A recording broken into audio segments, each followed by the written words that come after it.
So you talked about the Groobees. Describe them to me.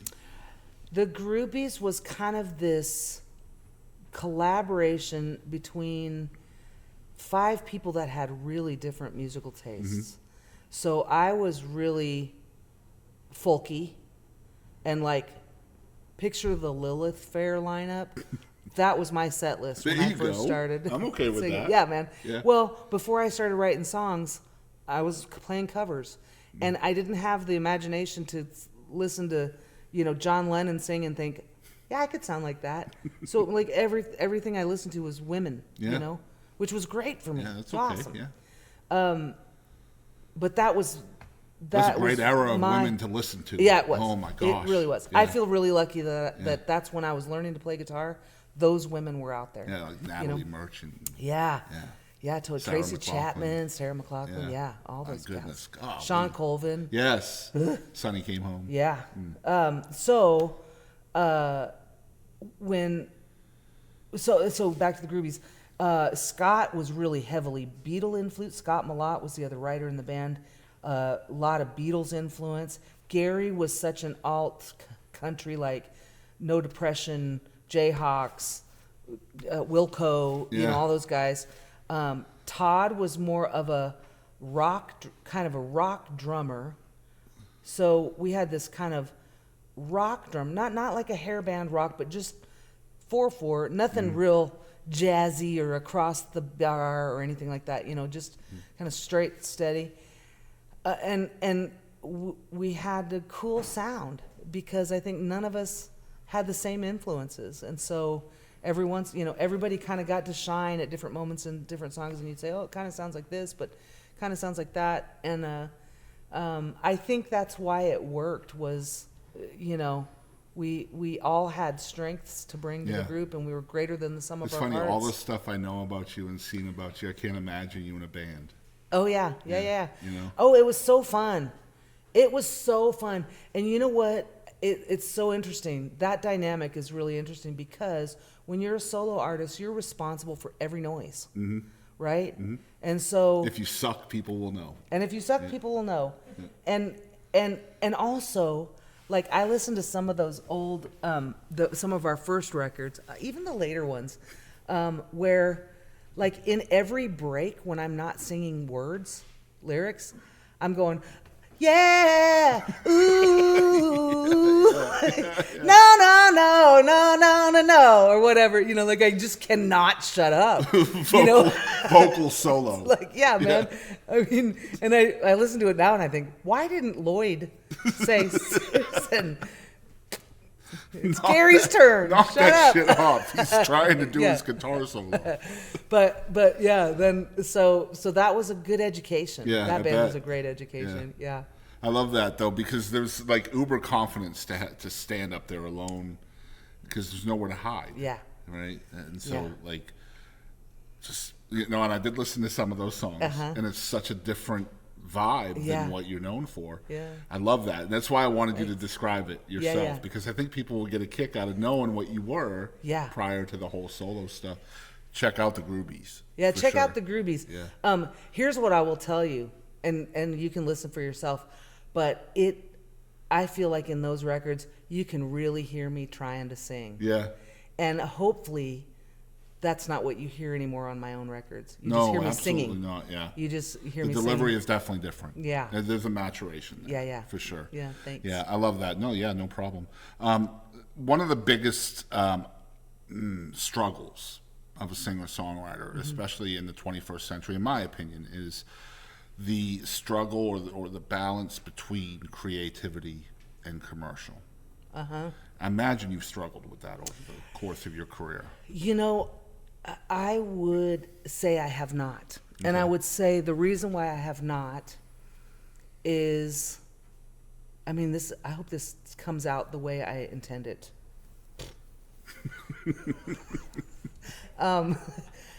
Is that, I had this commercial success without even understanding what that meant. Yeah. Right? And I almost have this feeling of like, yeah, I did that. I had commercial success. It was awesome. It gave me more of everything than I could have imagined, right? More attention, more opportunity, more money, right? Yeah. More of everything than I would have even thought to ask for. Did it give right? you more freedom? Total freedom. Yeah. Total freedom. And I'll tell you, this is, so it's 98 is when the Chicks put that on their record. So here we are 28 years, Yeah. about 27 years away from that. And I am just now learning some things about myself and what I have done with that freedom that is pretty interesting. But also that I didn't have to choose between creative or commercial, right? I didn't have to make that choice because, remember, I didn't know anything about writing songs. I didn't understand that the person that you're hearing on the radio in country music isn't the person that wrote that song. Because I was coming from the folk world. Yeah. Where the person that's playing the song probably wrote the song. Right. Right? A lot of times. And they probably drove themselves there. Yeah, probably. And they may have even designed the poster. You know? You know what I mean? Totally indie. Yeah, totally indie. Yeah. And so I didn't have this harsh division between commercial or creative. I love that. You know what I mean? The freedom is so apparent in the hard stuff too, right? There's Thank you. so much to unpack with that album. So much. From the songs about your parents. Yeah. Right? I think there's 2 songs, one about each. Yeah. Antiques is about your dad. Yeah. I forget what's the name of the one about your mom? 8 by 10. Yes, 8 by 10. And so those 2 songs alone, I don't imagine if that freedom didn't exist, you'd be able to do those kinds of songs. Yeah, I don't know either. I don't know either. I know that having, wide open spaces, having that song. You can talk about it. Well, like that, my biggest success came before I asked any of those questions of myself. Of, can I write about this? Will people like this? You know, is this going to get me a gig? Is this going to get me, laid? What I mean, Right. whatever, you know. And so like early on, forged in my DNA was this idea as a songwriter, is this idea if you just try to write a true thing, like sometimes that will have a ripple effect. Absolutely. That is so big Yeah. and so huge. So why don't you just write the true things that you know and the questions that you have. I did a Mary Gaucher songwriting workshop last spring, and she talks about that of are we writing for the industry or are we writing for truth and beauty? If we're writing for truth and beauty, then sky's the limit, baby. Yeah. If you're writing for the industry, well, we better get to the chorus within 30 seconds. Exactly. And we got to have a melodic hook and a rhythmic hook and a da-da-da. And that's what I'm talking about with the freedom of that specific record. I've never even considered that. I love that. Yeah. I love that. Yeah. Do you long for another hit? I mean, it'd be awesome, All right. but no. It doesn't keep you up at night. No. Yeah. But for a minute though, it did feel like it was like. Was there pressure to back it up with another at first? Yeah. I remember. Well, it just felt like the soil is just tilled perfectly. Will you just plant a seed there and watch a redwood grow? It's not how music works. It isn't. Yeah. And so, I think following that song, there was, I had a bunch of co-writes in Nashville to go write with other people. We got courted by a publishing company, but they wanted wide open spaces. Of course they did. Yeah.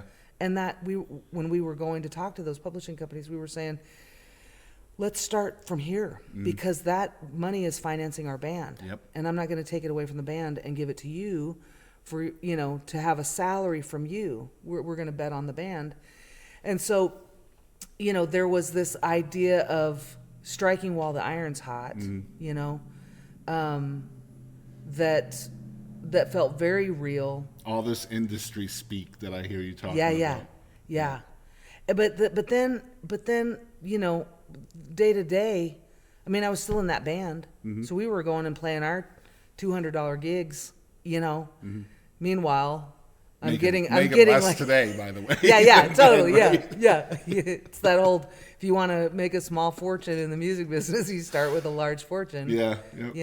So Songwriting is so unfair, and I'll try to explain. And I've said this before on the show, in that it's one of the only things in the world that once you become successful at it, you have to forget everything you did to become successful at it, because you can't write the same song a second time.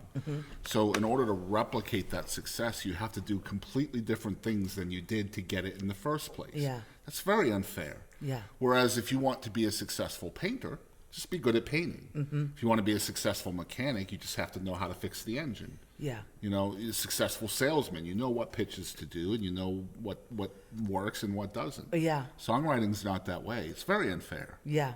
You know? Well, let's rephrase that, Boston, because Correct. here, that's not why I was thinking that songwriting was unfair. Okay. Why I think it's a little skewed, let me say, Okay. is just because we have not caught up with the technology, That's true. right, to protect songwriters. And does that make sense? Especially with AI now. Especially It's like with we AI. get caught up, and then something new comes along to, Yeah, I was talking with push you Betty back. Sue. I don't know if you know I Betty love Sue. Betty Sue. I do Oh too. my gosh. And she was talking about how and I didn't understand exactly what she was saying, so I probably shouldn't repeat it, but how for this certain AI platform or whatever, as a songwriter, you have to opt out for your material to not be used Yes. as ingredients for these AI songs Right, or right. whatever, instead of having it be set up to where you have to opt in if you want your stuff to be Okay. available to that. Yeah. Which is not fair, Right. because there's goons out there like me that don't even understand. They don't even know that that's what's happening. Right. And not like anybody's chasing nobody's trying to steal my ideas. But you never know, though, right? Nobody's trying to steal my ideas. Come on, somebody do that. But that's where I think it gets unfair. Yeah. I think everything else, and I'm coming from just speaking for myself. I'm not going to speak for the industry on anything, because that's the one thing that I've learned too, is there is not like a singular path to get through a creative life. No. There is a million right ways to do it, and it doesn't follow a natural trajectory of what you just described, of like, okay, you get in and you get in there, you get the skill set, Yeah. and then you get promoted and you get transferred, and here's more responsibility, and now you got this title, and here's your benefit package, and Yeah. that reflects your time in the game. Right. And that isn't the way it works, I think, with any creative life. It's true. The thing I have to remind myself, because to have those kind of voices in my head, which I have them, that say, Susan, you've already written that song, get off it. You don't need another song about your dead mother. I have an album's worth of songs about my dead mother. It's something I think about her all the time. Right. All the time. I'm going to constipate myself if I don't write about those things that are going on with me. So the stuff that's happening in the world with politics, I have big feelings about that. Me too. I feel I can't express that. No wonder it's hard to write a song, because I've got this shit in my head, and I go to do this, and I think, oh, I can't say that. Uh-oh, I don't Let me want to ask say you a that. question. You talked about imposter syndrome earlier, Yeah. but now you're talking about things that you're worried, maybe not worried, worried might be too strong a word, but maybe the word is aware. You're aware of how people are going to consume or react to your art once it's publicized. Yeah. How much of that is a struggle between that awareness and your imposter syndrome? How much of that is a struggle between my awareness of that and my imposter syndrome? So in other words, when you're sitting there talking about, whether or not I want to put a political statement out there, Yeah. are you worried about the reaction to that, or is your imposter syndrome kind of telling you you don't want to do that? I don't think it's my imposter syndrome. My imposter syndrome does not show up with my audience. Of course not. It Yeah. shows up with my peers. Really? Yeah, like when I'm around a circle of It's a fucking comparison thing. Yeah, Comparing it is. yourself. It is a uh-oh. Yeah. This guy knows. This guy actually knows how to really write songs. Yeah. He's gonna listen to this and he's gonna say, wow, sounds like she quit on the third verse or whatever, Yeah. whatever that voice is. Yeah. Right? She's phoning in that That's chorus. incredible stuff. Right? Yeah. I don't have imposter syndrome with normal people. Wow. I'm a big star. No, Yeah. I'm just kidding. That's totally a joke. I'm just kidding. It's just when she's in those rooms. The whole thing about a political statement or not that is so scary is because my goal is to connect to people. Right. My goal, my ultimate mission statement for being a musician and traveling around and playing songs is to connect to people. Yeah. And right now, politics is dividing people. Of course. And it feels like really a dangerous thing. And But I will tell you, yeah. I'm building courage because I've seen it. We're in trouble. I know. You know? I've seen it. And I agree with you. Yeah. We're on the same page. Yeah.